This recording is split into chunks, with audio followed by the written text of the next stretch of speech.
नमस्कार। देश के सभी नागरिकों,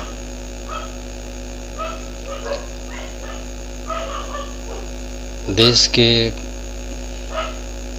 प्रधानमंत्री श्री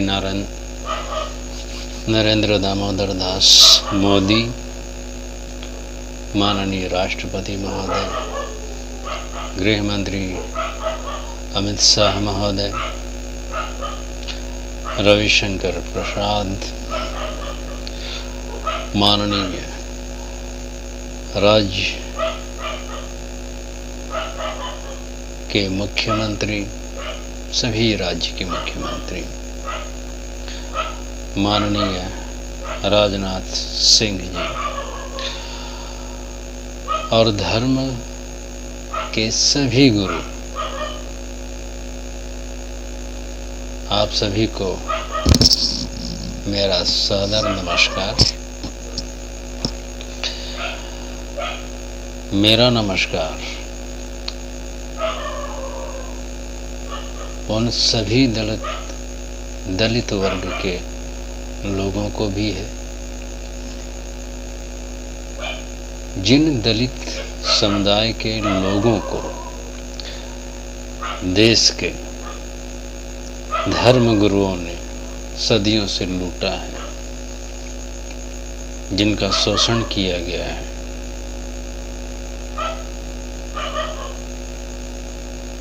लेकिन आज कानून की बदौलत, याद रहे, कानून की बदौलत दलित समुदाय के लोग चैन से रहते हैं और आज़ादी से इस देश में चैन की सांस लेते हैं, स्वतंत्रता पूर्वक अपना जीवन जीते हैं।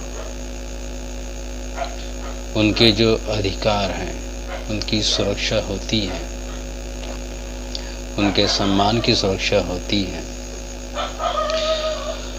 और ये सब संभव हुआ है संविधान में लिखे कानून के वजह से। जो कानून बनाए हैं उस कानून ने दलितों को शोषण से बचाया है। तो यह है कानून की अहमियत। कानून बनने पर उसके कितने लाभ मिलते हैं, इसका एक बहुत लंबा अनुभव देश के नागरिक को, प्रशासक को है। अब मैं आता हूं मूल मुद्दे पर, जो इस देश की बहुत बड़ी समस्या पिछले 70 सालों से है, पिछले कई हजार वर्षों से है। इस मुद्दे का, इस मसले का नाम है हिंदू मुस्लिम विवाद। कश्मीर मुद्दा कितने सालों से एक ज्वलंत मुद्दा रहा। कश्मीर में कई लाख पंडितों को कश्मीर से बाहर भगाया गया, खदेड़ा गया। उनकी बहन बेटियों के साथ बलात्कार किया गया, उन्हें टुकड़े टुकड़े काट दिया गया। हिंदू मुस्लिम विवाद ये कुछ कट्टरपंथी लोगों के वजह से हुआ, कुछ अज्ञानी लोगों की वजह से हुआ, कुछ स्वार्थी लोग हैं जिनकी वजह से हुआ, कुछ लोभी हैं, कोई ऐश्वर्य प्राप्ति के लिए आध्यात्मिक विषयों का उपयोग करते हैं, कुछ इस्लाम फैलाने का इरादा रखते हैं, कुछ आध्यात्मिक किताबों को पढ़कर उसके अर्थ को न समझने के कारण जुनून और उन्माद के शिकार हो जाते हैं। और इन्हीं लोगों के कारण देश में, उनके अपने कौम में भी परेशानी होती है, देश में भी परेशानी होती है, देश के दूसरे धर्म के लोगों को भी परेशानी होती है। कुछ ऐसे धर्म नेता हैं, धर्म गुरु हैं, जो पाकिस्तान के इशारे पर भारत राष्ट्र में अशांति का वातावरण निर्मित करते हैं। उन्हें एक लोभ दिया गया है, एक लोभ दिया जाता है, एक उन्माद दिया जाता है, एक ब्लैकमेलिंग वर्ड शब्द दिए जाते हैं, और उन्हीं शब्दों के अंतर्गत, उनके अर्थ के अंतर्गत वो अपने माइंड को सेट करते हैं और इस देश में अशांति फैलाते हैं। जैसे इस्लाम फैलाना, पूरी दुनिया में इस्लाम फैलाएंगे।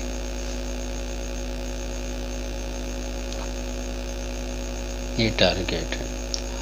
आपको जन्नत मिलेगा, जन्नत के लोग देते हैं। दूसरा, पूरी दुनिया में सिर्फ अल्लाह के सिवा किसी और की इबादत नहीं होनी चाहिए, ये उन्हें सिखाया जाता है।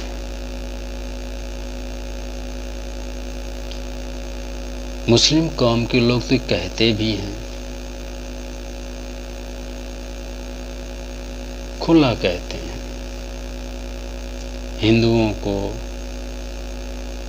कत्ल कर दो।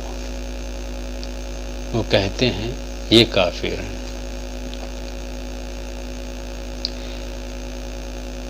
ये तो हो गई पाकिस्तान के द्वारा जो संचालित किया जाता है,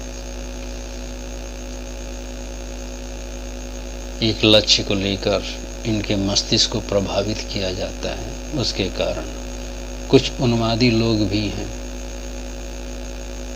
जो कहते हैं हम अल्लाह के लिए अपनी जान दे देंगे, एक बार नहीं हजारों बार देंगे, क्योंकि वही दुनिया को बनाने वाला है, वही दुनिया को धारण करने वाला, पालने वाला है। इनके अलावा जितने भी धर्म ग्रंथ हैं वे गलत हैं। सोचिए,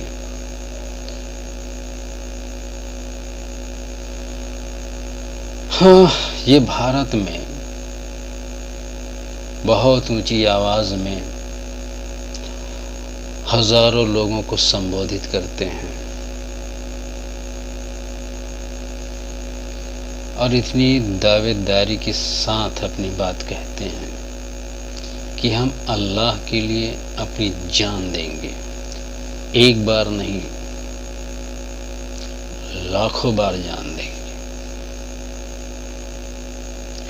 उसके सिवा हम किसी और की इबादत पूरी दुनिया में नहीं होने देंगे।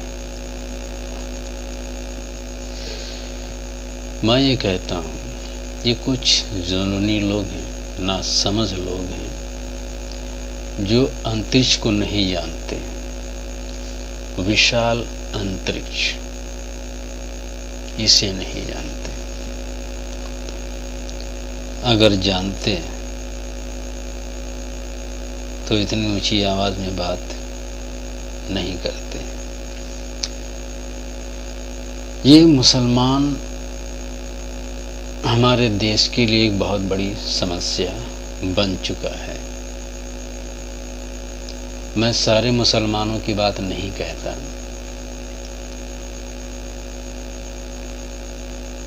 कुछ परसेंट मुसलमानों को छोड़ दें, बाकी मुसलमान सभी भ्रष्ट मुसलमान हैं।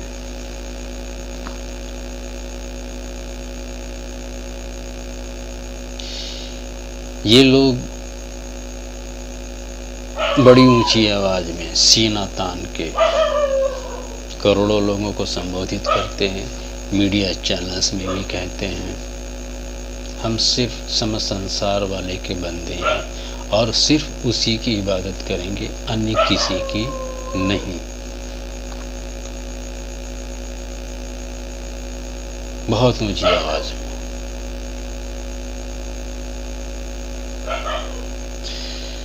मेरा प्रश्न है, समस्त संसार बनाने वाले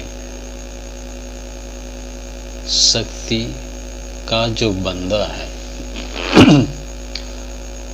उनका आचरण कैसा होना चाहिए? मेरा कहना है, इन नासमझ मुसलमानों को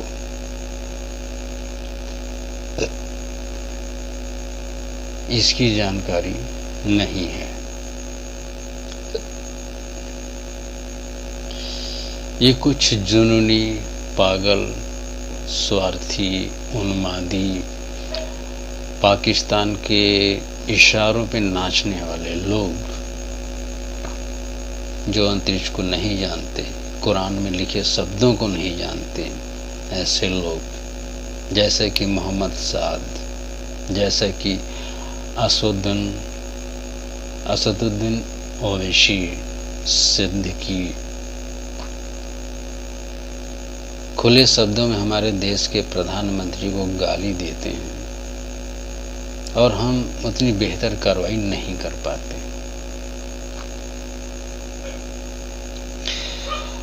इन मुसलमानों के संबंध में हिंदू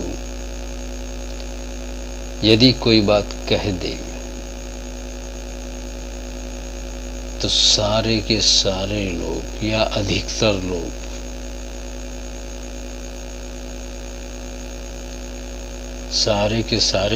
या अधिकतर लोग शेर बन के दहाड़ उठते हैं, मानो वास्तव में दुनिया सिर्फ इन्हीं लोगों ने बनाई है और ये जो कहेंगे वही देश और दुनिया में होगा।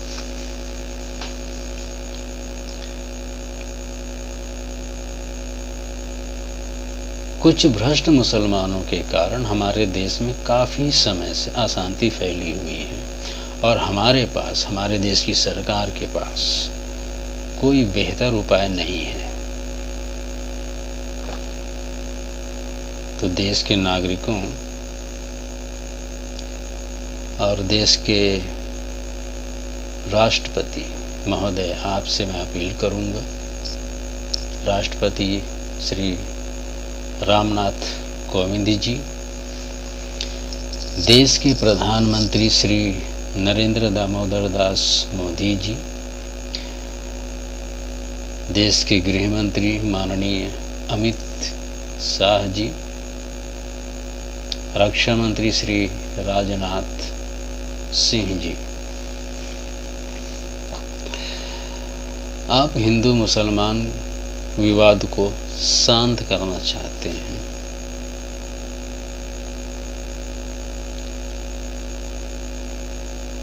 इनसे छुटकारा चाहते हैं,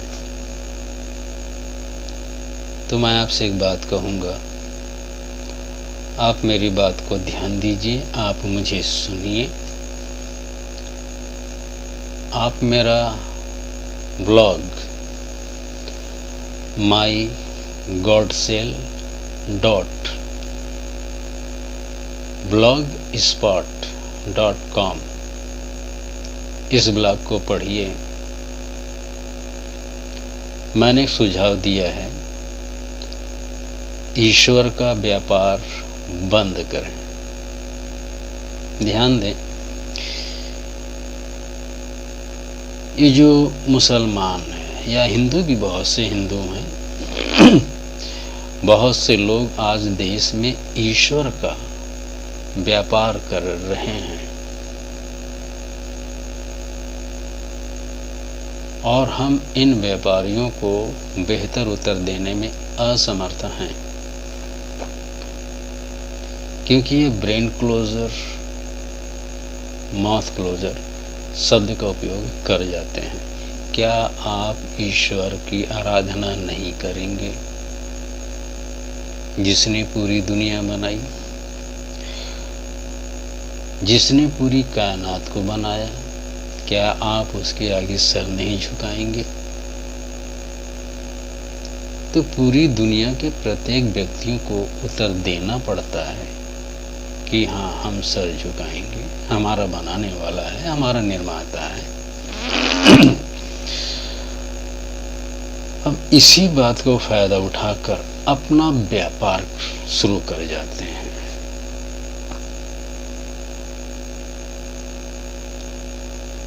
मुफ्त में इन्हें उपहार मिलते हैं, धन मिलते हैं, और एक गलत विचारधारा, ऐश्वर्यवादी विचारधारा, प्रसिद्धिवादी विचारधारा, अय्याशी विचारधारा के अंतर्गत धार्मिक विषयों का उपयोग करके धन प्राप्त करते हैं और अपना जीवन जीते हैं।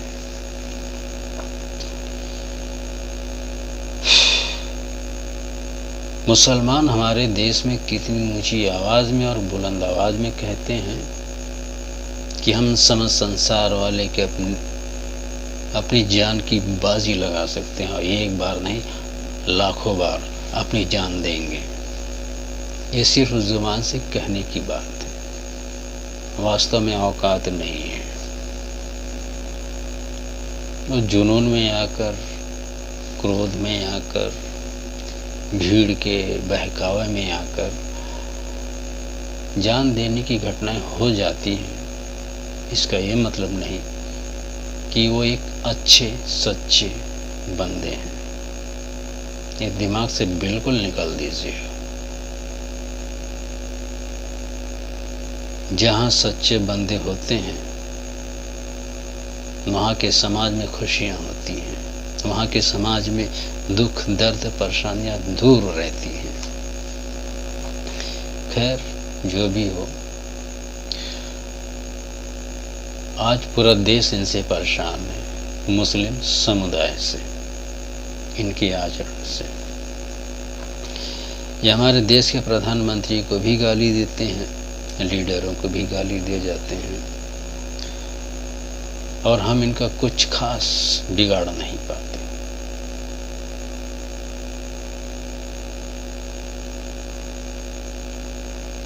तो आतंकवादी गतिविधियों की वजह से भी हमारे देश में न जाने कितने सैनिक मारे जाते हैं, आम जनता भी मारी जाती है।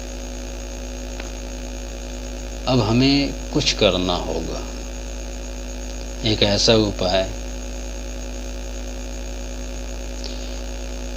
जो शांति का संदेश भी दे, एक आदर्श प्रस्तुत करें और समस्या का समाधान भी हो जाए।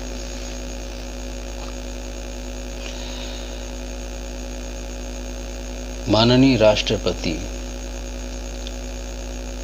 श्री रामनाथ कोविंद जी, माननीय प्रधानमंत्री श्री नरेंद्र दामोदर दास मोदी जी, माननीय गृह मंत्री अमित शाह जी, माननीय रक्षा मंत्री राजनाथ सिंह जी, अब मैं जो सलाह आपको दूं, आप उस सलाह को मानिए, और आपको मानना तो पड़ेगा ही। खुली बात कह दूं, झक मार के मानना पड़ेगा। मैं जो सलाह दे रहा हूं, भारत की सरकार को झक मार के मेरे द्वारा सुझाई गई बात को मानना ही होगा। आप आज नहीं मानेंगे, कोई बात नहीं, आप कल मानेंगे।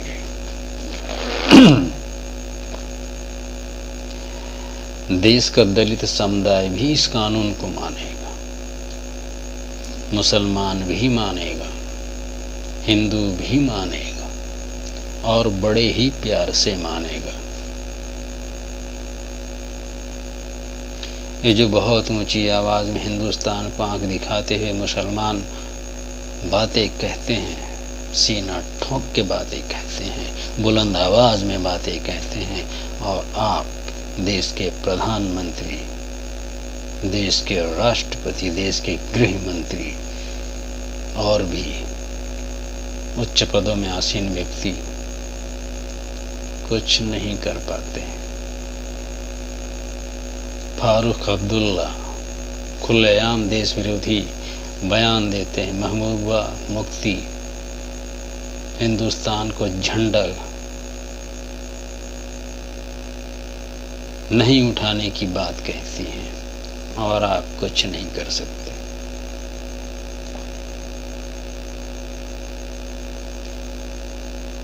तो ऐसे ऊंची आवाज में बेखौफ बात करने वालों की बोलती बंद होगी। ये भारत में ऊंची आवाज में बात करने से डरेंगे, घबराएंगे, और इसका कारण ये नहीं होगा कि भारत की सरकार ने बल का प्रयोग किया, इस वजह से ये नहीं घबराएंगे।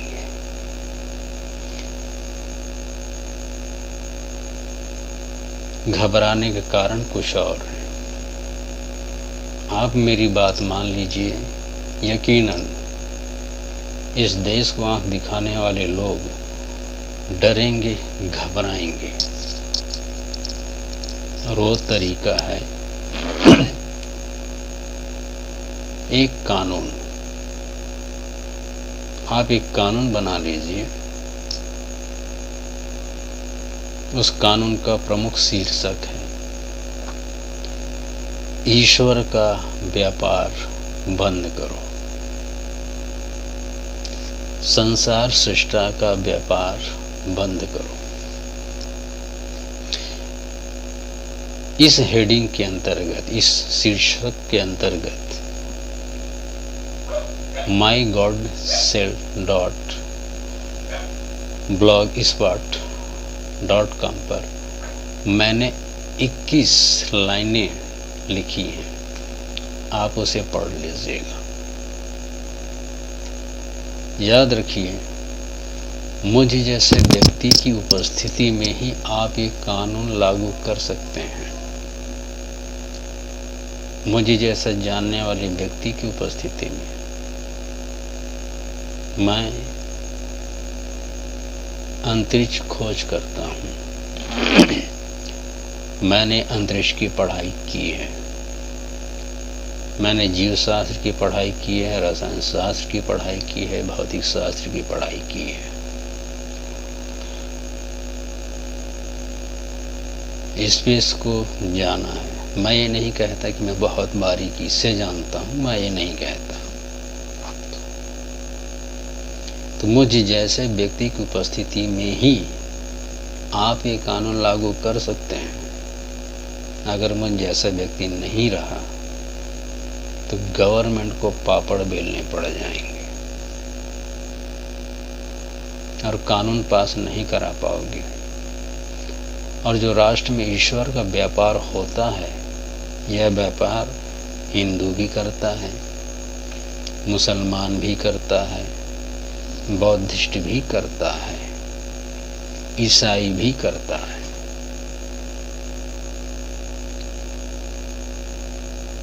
तो मेरा अपील है देश की जनता से,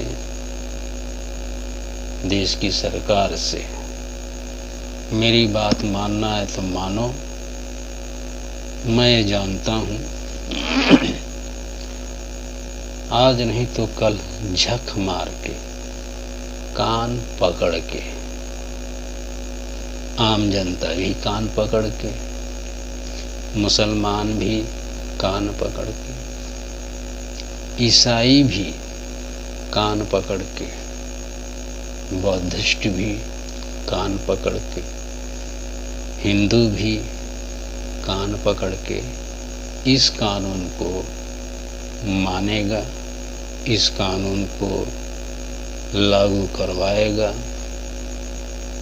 आप गवर्नमेंट कान पकड़ के इस कानून को लागू करोगे, आपकी न्यायपालिका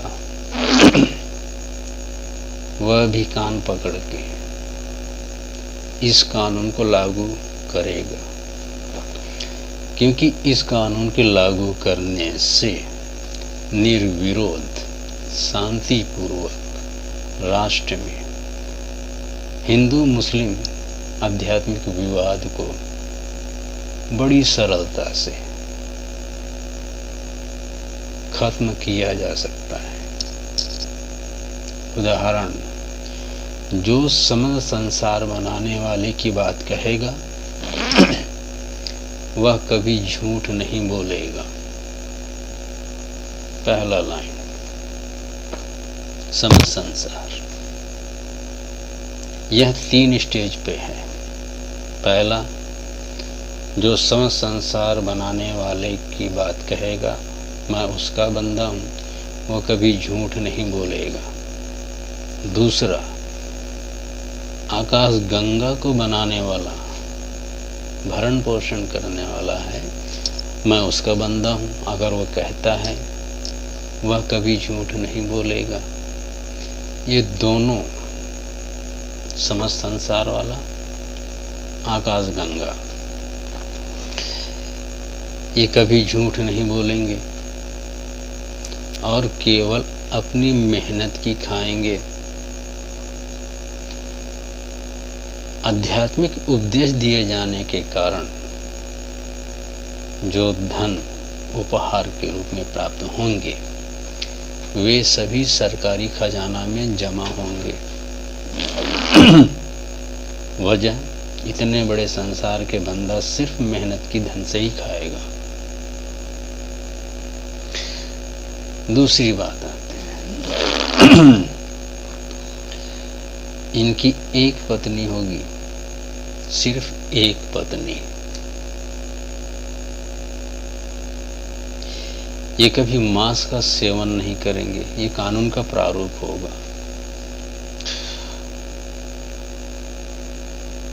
आध्यात्मिक व्यक्ति किसी समूह की, समुदाय की हत्या करने की बात नहीं कहेंगे, कारण इतना बड़ा संसार बनाने वाले ने शून्य को जीवित किया, फिर धरती, पृथ्वी, जिसका व्यवहार निर्जीव के समान है, उस निर्जीव धरती तत्व का उपयोग करके जीवित रचना का निर्माण किया है। इन दोनों पक्ष का जो भक्त है, पुजारी है, बंदा है, मौला है, वो कभी हत्या की बात नहीं करेंगे। अब समस्त संसार की बात जो कहेगा उसके लिए पनिशमेंट क्या है? पनिशमेंट है, एक झूठ बोलने पर 3 वर्ष की सजा। समस्त संसार का बंदा और आकाश गंगा बनाने वाले का बंदा एक भी झूठ कहते हैं, चाहे वो पारिवारिक जीवन में हो, चाहे वो अंतरिक्ष के संबंध में हो, एक झूठ कहने पर 3 वर्ष की उन्हें जेल होगी। गलती सुधारने का समय केवल 1 सप्ताह, 3 बार अवसर, 4थी बार जेल। अब सेकंड आते हैं महत्वपूर्ण कानून पे। धर्म उपदेशक, चाहे हिंदू हो, मुसलमान हो, सिख हो, ईसाई हो, ये केवल अपने परिश्रम का ही खाएंगे।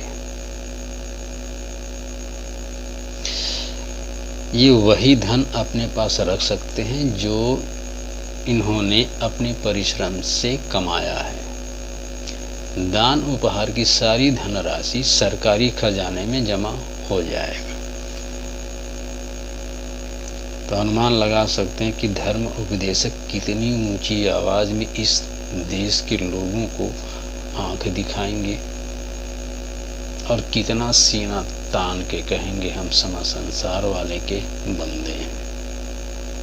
जैसे ही उन्होंने कहा कि हम समस्त संसार वाले के बंदे हैं, वैसे ही नियम कानून लागू होता है कि आप कभी एक झूठ नहीं बोलेंगे। दूसरा, आप केवल अपनी परिश्रम का खाएंगे। बड़ा प्यारा कानून है।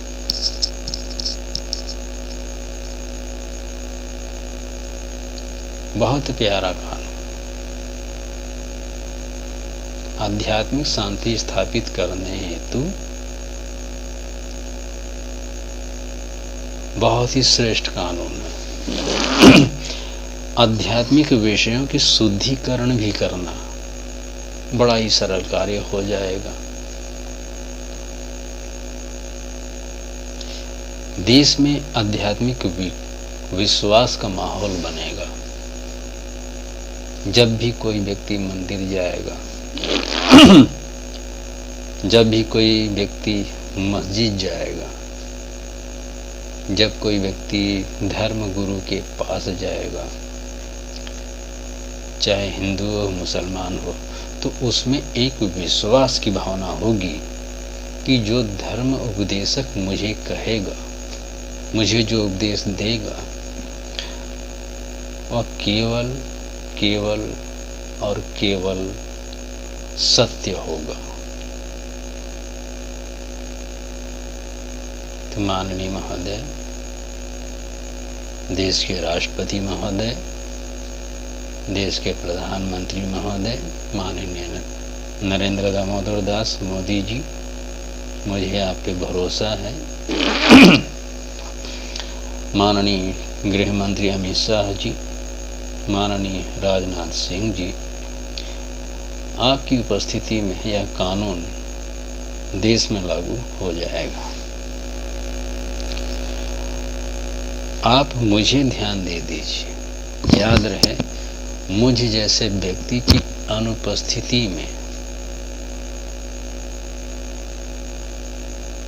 मैं अंतरिक्ष खोज करता, एक ऐसा अंतरिक्ष खोज करता जिसे रसायन का सूत्र हल करना नहीं आता।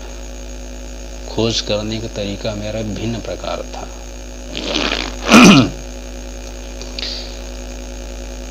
मैंने कई बातें अंतरिक्ष के संबंध में कही थी, जिसे वैज्ञानिक ने बाद में आम जनता को बताया। मैं नहीं कहते कि मैं बहुत बुद्धिमान हूं। तो मुझे जैसे व्यक्ति की उपस्थिति में ही आप कानून लागू कर सकते हैं, अन्यथा पास करना मुश्किल होगा। तो आप मेरी बात मान लीजिए, आप मुझे ध्यान दीजिए, मेरे ब्लॉग को पढ़िए, समझिए, जो प्रश्न बनते हैं आप मुझसे पूछिएगा। देश के सभी नागरिक से कहूँगा, मेरा ब्लॉग पढ़ें, mygodseven.blogspot.com, आप इसे पढ़िएगा। मैंने इसे बहुत कर्मबद्ध तरीके से नहीं लिखा है, लेकिन बेसिक लाइनें मैंने लिख दी है। ये कानून लागू हो जाने पर एक भी मुसलमान ऊंची आवाज में बात कह दे तो कहना, मोहम्मद साद जैसों को अगर ये कानून होता कब का जेल भेज चुके होते। अब्दुल्ला को आज जेल भेज चुके होते। महबूबा मुफ्ती को वो जेल भेजे जा चुके होते। उमर अब्दुल्ला जेल भेजा जा चुका होता।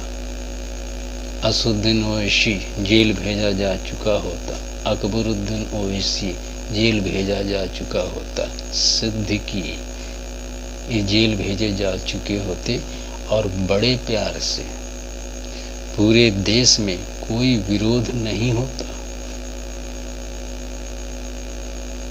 मगर किसी ने ध्यान दिया नहीं। खैर चलिए, अब भी समय है और देश एक कानून सबकी जरूरत है। दलित भी चाहेगा कि कानून बने और वो भी कान पकड़ के चाहेंगे कानून बना दो। गवर्नमेंट झक मार के कहेगा ये कानून बनाइए। न्यायपालिका सुप्रीम कोर्ट वो भी कान पकड़ के कहेगा हमें ये कानून चाहिए। मुसलमान भी इस कानून को पसंद करेगा, हिंदू भी इस कानून को पसंद करेगा। मैं जानता हूं कहां वो घबराएगा, मुझे मालूम है। और मुसलमान इस कानून को लागू क्यों करवाना चाहेगा, मैं ये भी जानता हूं। दलित इस कानून को पास क्यों करवाना चाहेगा, मैं जानता हूं। तो ध्यान दे लीजिए,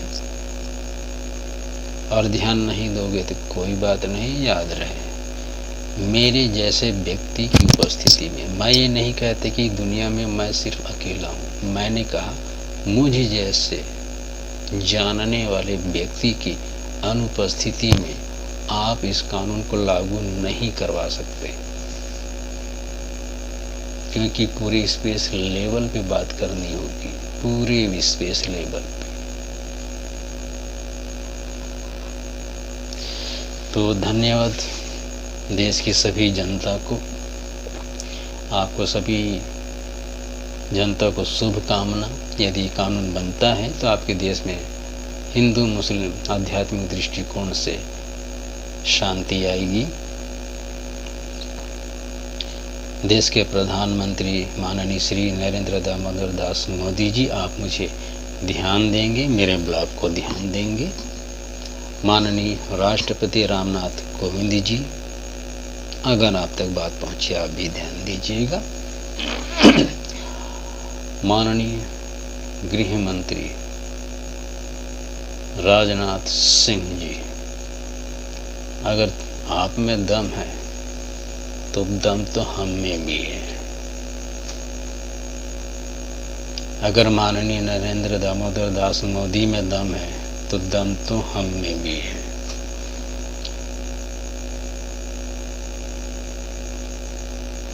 माननीय रक्षा मंत्री राजनाथ सिंह जी, धन्यवाद। ध्यान दीजिएगा, अपील करता हूं। सुनना है सुनो, नहीं सुनना है मत सुनो। सुनना तो पड़ेगा ही। कश्मीर मुद्दा हल करना है तो मुझे सुनना पड़ेगा। मुसलमानों की ऊंची आवाज बड़े प्यार से कम करनी है तो मुझे सुनना पड़ेगा, और कान पकड़ के सुनना पड़ेगा। राहुल गांधी, प्रियंका गांधी, तुम्हें भी कान पकड़ के सुनना पड़ेगा।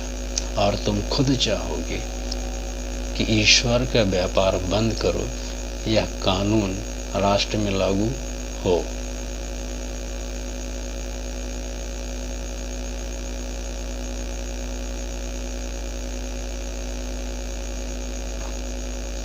कान पकड़ के। और मुझ जैसे की अनुपस्थिति में कानून लागू नहीं कर पाओगे, चाहे वो प्रधानमंत्री हो चाहे गवर्नमेंट हो। बता देता हूं। खैर, सीमा समृद्धि कुशवाहा, सुप्रीम कोर्ट वकील जी, नमस्ते। आपको भी मैंने ईमेल भेजा, आपने भी ध्यान नहीं दिया, कोई बात नहीं है। अपेक्षा करता हूं कि अब आप लोग ध्यान देंगे। इन्हीं शब्दों के साथ राष्ट्रहित को ध्यान में रखते हुए, उम्मीद करते हुए मुझे ध्यान दिया जाएगा और देश में एक शांत वातावरण स्थापित होगी। इस राह पर आप सभी अग्रसर होंगे। इन शब्दों के साथ आप सबको नमस्कार, जय हिंद, जय भारत। मेरा नाम राम सजीवन भारतीय। नमस्कार। अगर आप गवर्नमेंट के लोग दमदार हैं तो भले मैं अकेला ही सही, दुनिया बनाने वाले और शिक्षा देने वाले की वजह से हम भी दमदार हैं। बस थोड़ा डरपोक, अकेले रहने की आदत थी ना, कोई बात नहीं। तो नमस्कार देशवासियों, नमस्कार।